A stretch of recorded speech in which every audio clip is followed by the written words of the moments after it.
sleeping pads, birch. You can cook in this. It's a radio, a multi-tool, which everyone should carry. I only talk to people who listen. Grill system, shelter. 1 pack is gonna feed me for 2 days. Hammock, the medical kit, compass, fire box. I don't go outside and like, guys, you guys should prepare. You should. I don't want to be that guy, you know, the weirdo preacher staying on a street corner. Fire pouch is not needed as well. Torch, duct tape. I don't want to be that dude. I just like, I told you so. My wilderness belt, my go-to knife. When something does finally happen, when it does collapse, they're on their own. A fire kit, flint, small, handy personal saw.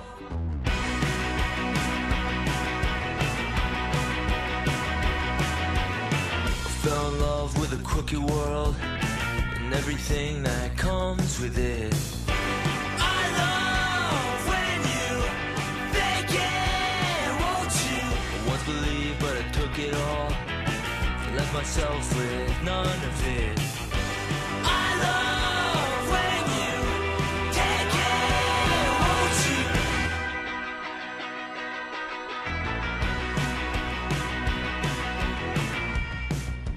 So I got an emergency preparedness because I read a book, 1 Second After. And in the book, all hell broke loose because of an EMP attack. So that's an electromagnetic pulse that detonates in the Earth's atmosphere and creates a blackout.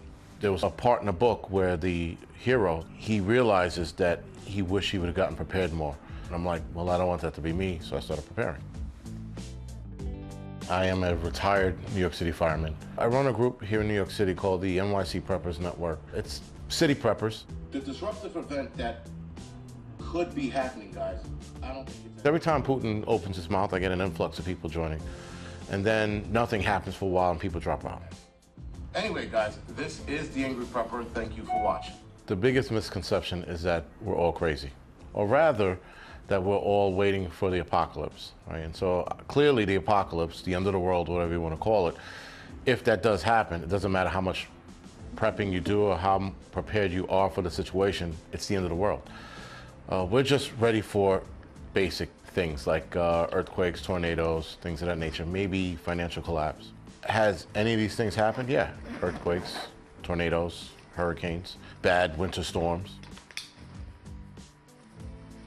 The idea of the group is to get people reliant on themselves and not coming downstairs to stand on a line for water or food like we saw in Sandy and Irene.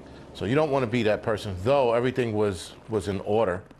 Imagine chaos and you have to wait online for an MRE box. You are definitely, undoubtedly going to get mugged before you get back home. Listen, there are people who started preparing because they thought The Walking Dead was going to happen. You know, one side of me says, well, if they got prepared because a TV show, good for them, as long as they grew up. I was preparing for an EMP attack. Now I'm prepared for all of it, right? With the exception, again, for meteor the size of Texas smashing into us, there's no preparing for that, right? Maybe spiritually, but not, you know, not supply-wise. My major concern is another depression. That is going to make the 1929 depression look like a walk in the park. Only 50 of them, I guess, joined the program. I have a YouTube channel, The Angry Prepper. It's not like I'm yelling at the people in the group, like, get it together, you bag. It's not like I'm doing that. The Angry Prepper just came from a guy in the firehouse, actually, because he calls me angry. And I couldn't use the black prepper because it was too on the nose. And the chocolate prepper, me and the wife laughed at it. The Angry Prepper just made sense. I mean, am I really angry? Probably. There's a million things you could be angry about. I mean, listen, 9 times out of 10, I'm not. I'm not walking around stewing.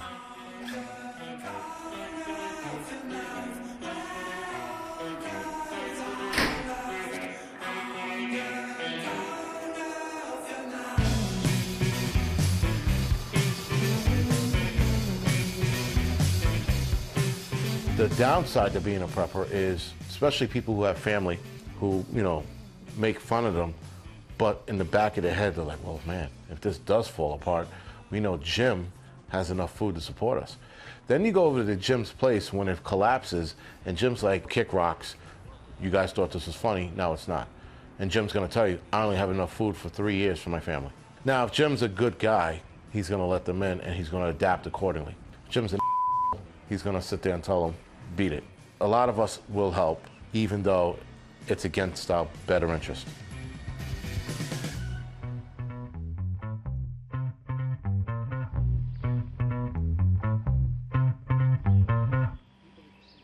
Community is so important. Without community, you're in and always will be in a place of survival until your skills are so good that you become this wilderness ninja, right? But no, it's community. And there's also laughter and joy within the community, and that's important.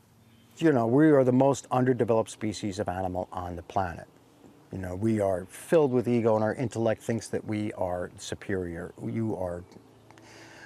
are so new. You don't have fur. You have to wear clothing. You have to rob the fur off another animal in order for you to live on this planet. Holy now we make textiles and things, right? Our primary focus is to pass off the primitive skills. Come on up here, folks.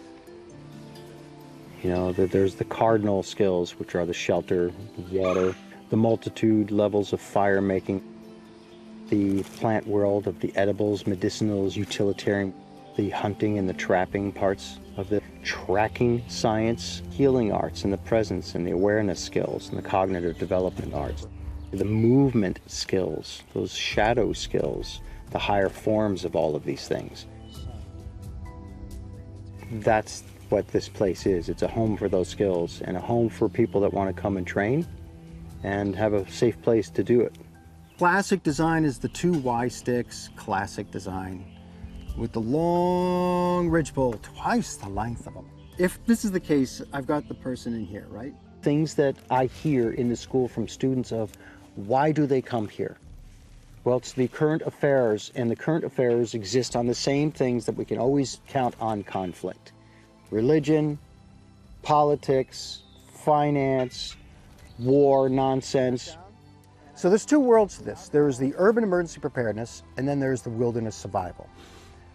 Let's talk wilderness survival first. They're not panicking. There's no doomsday talk or Armageddon kind of things. It's on people's minds for sure, because I think they're starting to realize of how volatile our systems in our modern place actually are, be it the electricity, the food operations, and so on. It's very delicate. People are coming out to answer those unknowns. Coming out and joining the circle around a fire once again, as we once did. All right, you got 3 minutes. I think people are really starting to reconnect to nature and their relationship to nature, whatever that looks like for them. All right, time. There are some folks that come who are nervous and have like an environmental anxiety and want to, you know, feel that they're prepared for whatever could potentially happen, right? So we don't add anything to it. And we don't need this because NASA can see it. So how big of a fire do we actually need? You know, years ago, it was sort of the machismo, full of ego, nonsense, you know, soldier of fortune, idiot, you know, and like the doomsday prepper kind of person as well. That's shifted drastically. Now it's everyone. It's families, it's elders, it's young kids. One of the fastest growing demographics we've had in the past 3-4 years has been women. I'm one of the volunteers here at Mountain Scout. I am also a wilderness first responder, and I'm also an EMT by trade. I was working in hospice care during the pandemic, and I needed to get away, and that's when I kept finding myself in the woods more than usual. And every time I went out, I wanted to know more and more about how I could bring less and less with me and feel more and more confident on the landscape without, you know, all of this technical equipment. So I looked, I searched, and I found Mountain Scout. You don't have to put it in the ground at all. You can literally just set it. You just, yeah, those things, you just lean them. I know we have a bunch of sticks lying about, but yeah.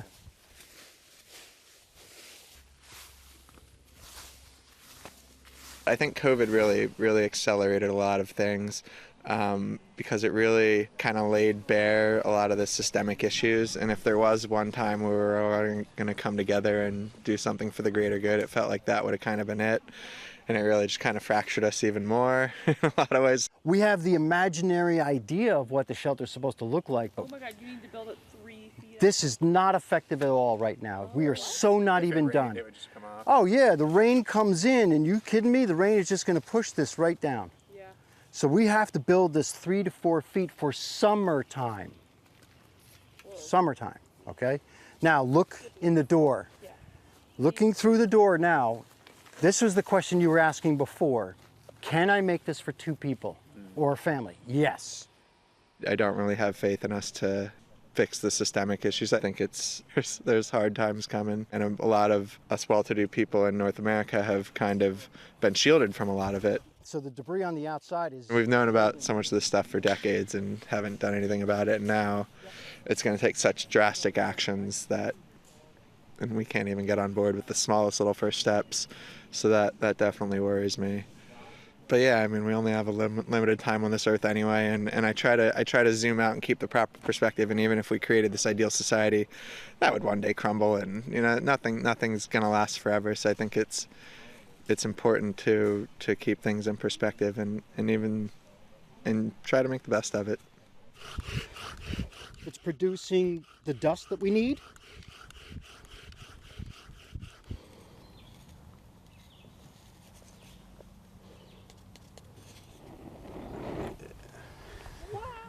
So now people should also keep this in mind.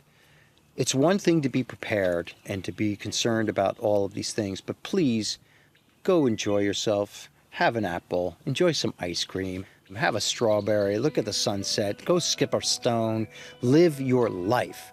Go have fun. Have fun knowing that you took the time and you're responsible and you made contingency plans in case something goes weird. But don't stay in the world of paranoia or be in the world of prepper kind of a mentality. Live your life. Enjoy the loved ones. Go adventure.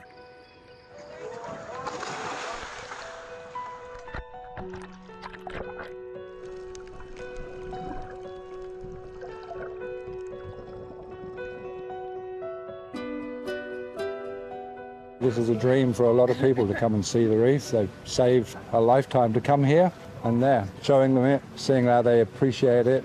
It is quite an amazing entity. It was on our bucket list. I took up the Great Barrier Reef. It's a dream come true. Never thought it would happen. Once in a lifetime experience.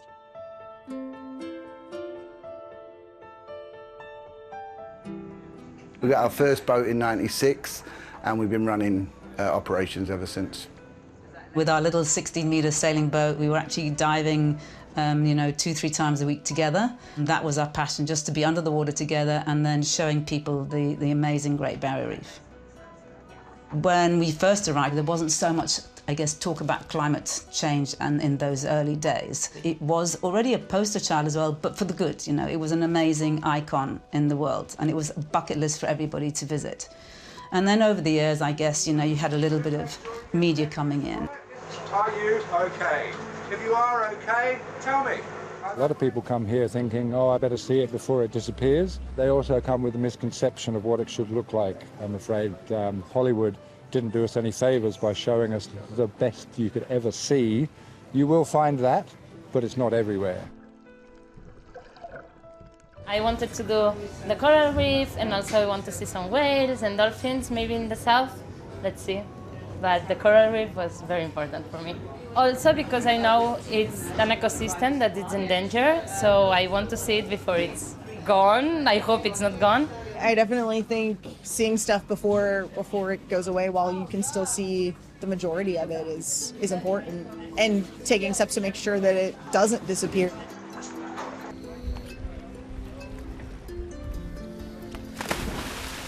Being able to go dive on the Barrier Reef is quite spectacular, because I've grown up watching David Attenborough documentaries as well as stuff on YouTube about the Great Barrier Reef and how it used to look before climate change and all that sort of happened. I found it quite interesting to see how it has changed and how it actually looks when it isn't going through filters.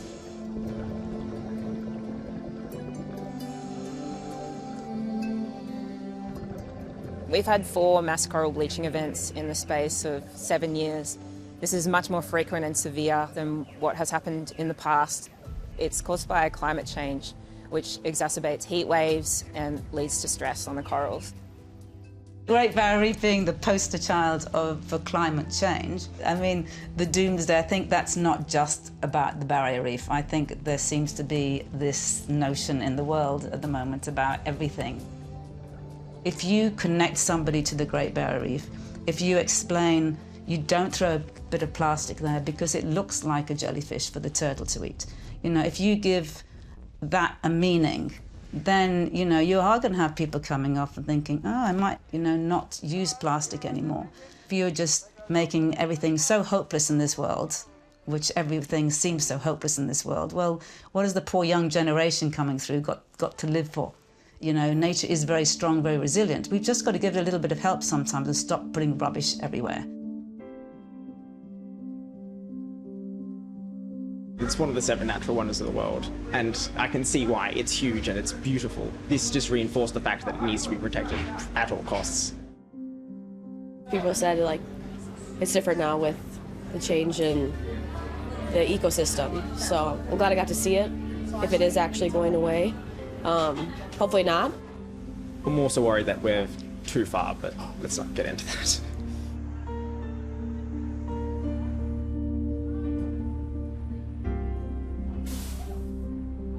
If you learn about something, it's easier like to care. Anyone should do it, everyone should do it. And then I feel if more people saw it, then they would care.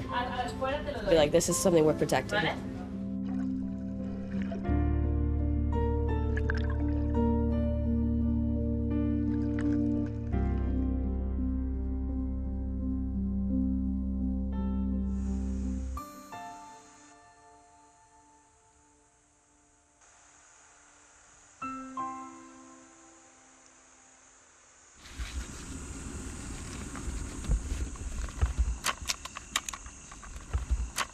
今世界に起きていることを私は悪いことだとは考えてないわけです。それは人類というのは特殊な生き物として地球上に生まれてきましたね。そして非常に短期間の間に地球環境、地球にこれほどの影響力を持っているわけですから、これは優れているということも言えるわけです。その優れているものが今現在、人間以外のものにたくさんの多大な迷惑をかけていることも事実ですね。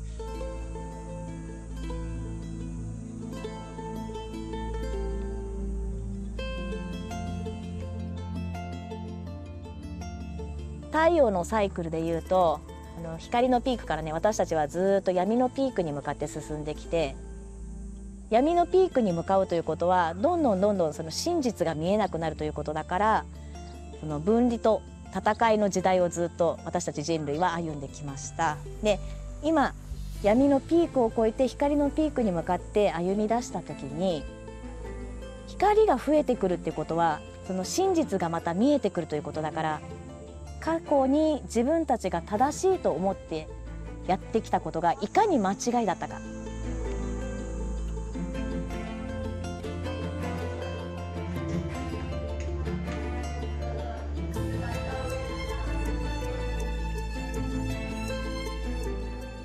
世の中にね、話すだけの人っていっぱいいるの。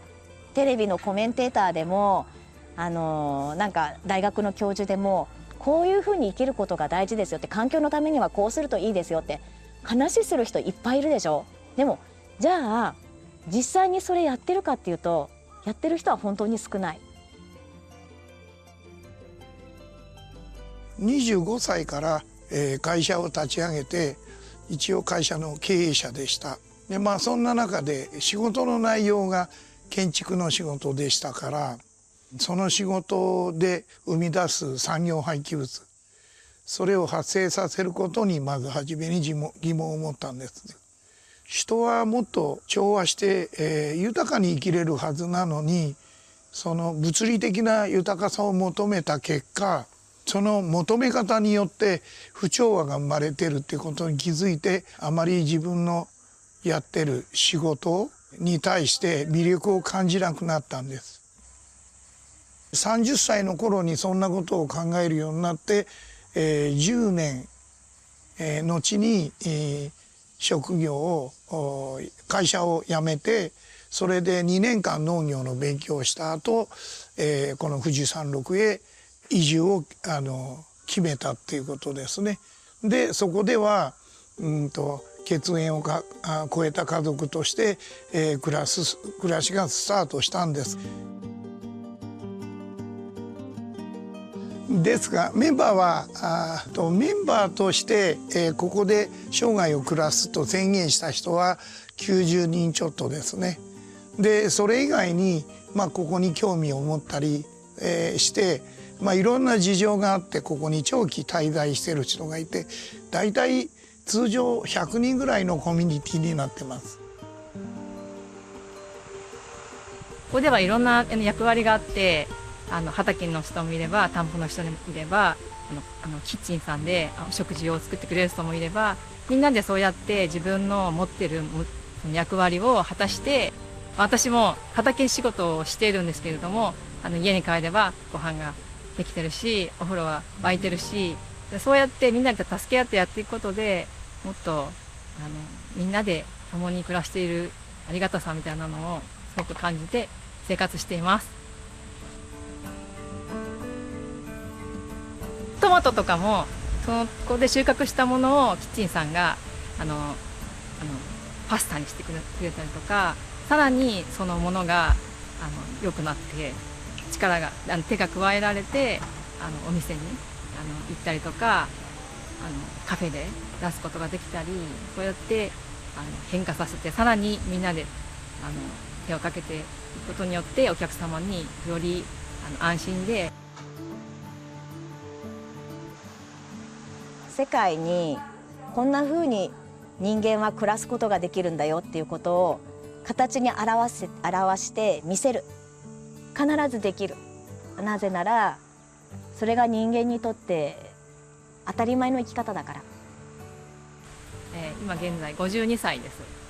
で、30年前にここに移り住んで一番は自分の心をきれいにするために来ました。私はここに来る前に統合失調症っていう病気になってしまったんです。でそれを親がじいじに相談していてじいじがいろいろ私にアドバイスしてくれてそこから立ち直ることができて今ここにいるということになってます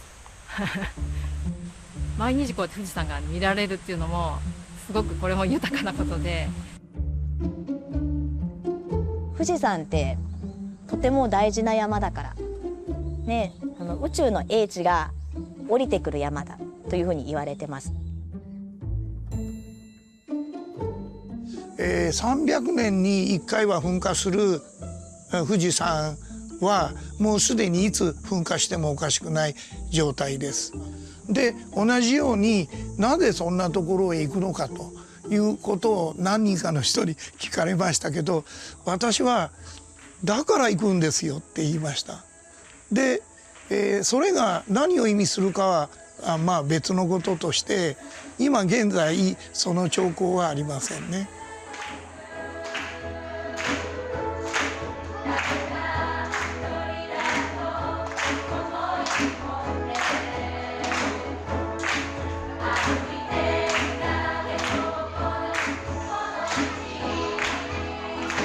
もう誰でも必ず死にますからね。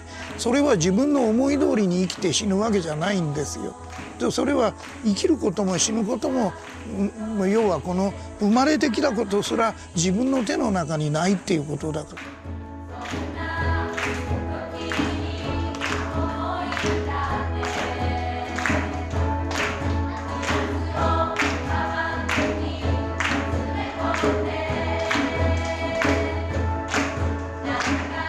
全部いただいていくっていう考え方であれば恐怖はなくなります。